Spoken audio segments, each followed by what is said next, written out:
The Cybertruck is genius. Here's why. The Tesla Cybertruck is an ugly, ineffective, inefficient, impractical, unsafe, overpriced, poorly made, rusty refrigerator on wheels. But also the Tesla Cybertruck is genius. Here's why. The real genius of Tesla's design philosophy is its unmistakable individuality. In this day and age, it's nearly impossible to have an original idea anymore. Everything you see kind of looks like something else, except for the Cybertruck. This is especially true in the automotive industry, where every design is subject to the same general limitations. It has to have wheels, doors, windshields, and bumpers, so there are only so many liberties that can be taken. The proof of this is that the Cybertruck has zero Tesla branding present on the exterior of the vehicle. No one needs to be told that this is a Tesla Cybertruck. They just know. This is the biggest indicator that Tesla has achieved an iconic design.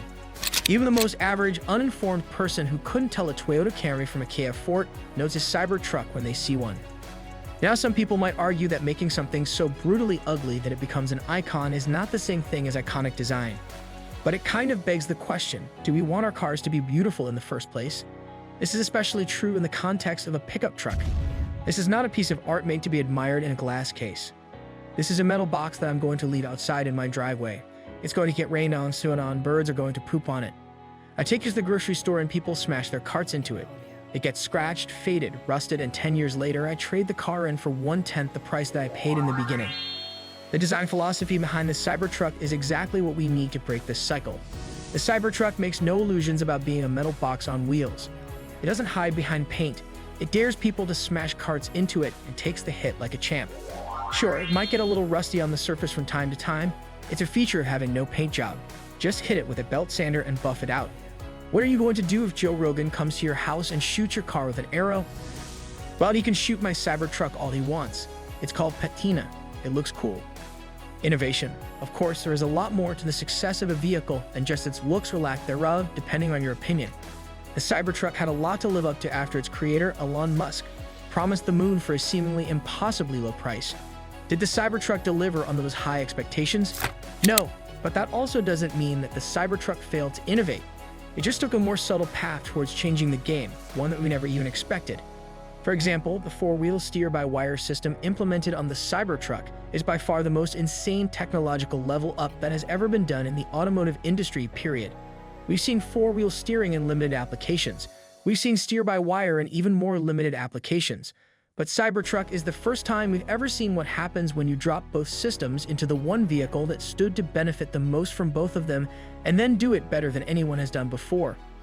Lexus was the first automaker to try and introduce steer-by-wire as an innovation with their first Urus 450 crossover vehicle prototypes in 2022.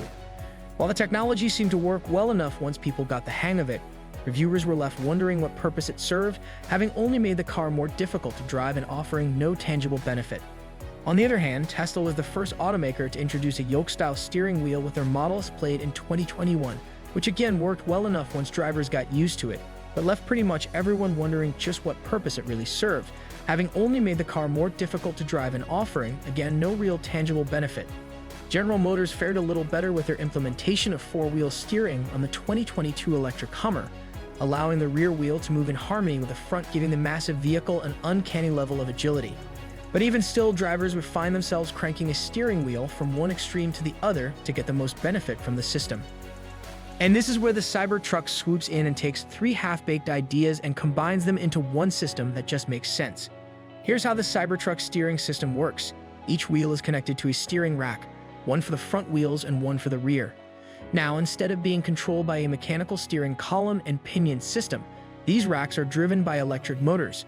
There are two redundant steering motors on the front rack and one motor on the rear rack. These steering motors are controlled by an onboard computer. What it's doing is taking input signals from the driver and combining that with real-time data about the speed of the vehicle to determine where the driver wants to go, and then it tunes the activation of the motors accordingly. On the inside of the Cybertruck, steering input goes through this new mashup of a steering yoke and a wheel.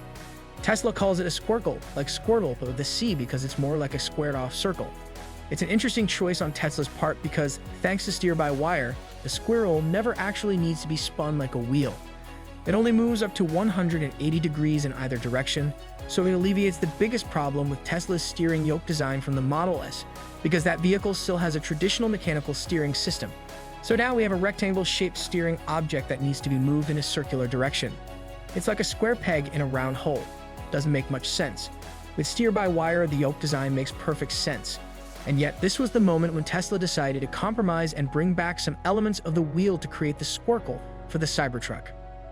Here's what that looks like at low speeds. A small amount of input from the driver will be translated into a relatively large amount of movement on the steering rack, while at high speeds, a large amount of input from the driver will be translated into a relatively low amount of movement on the steering rack.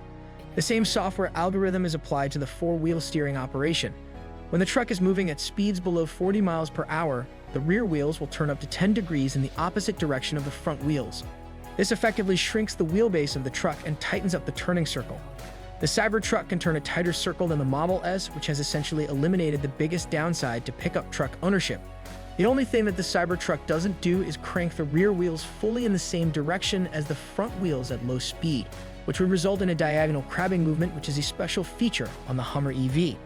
In theory, this is something Tesla could easily add in software, but they probably didn't see as much real-world use for it.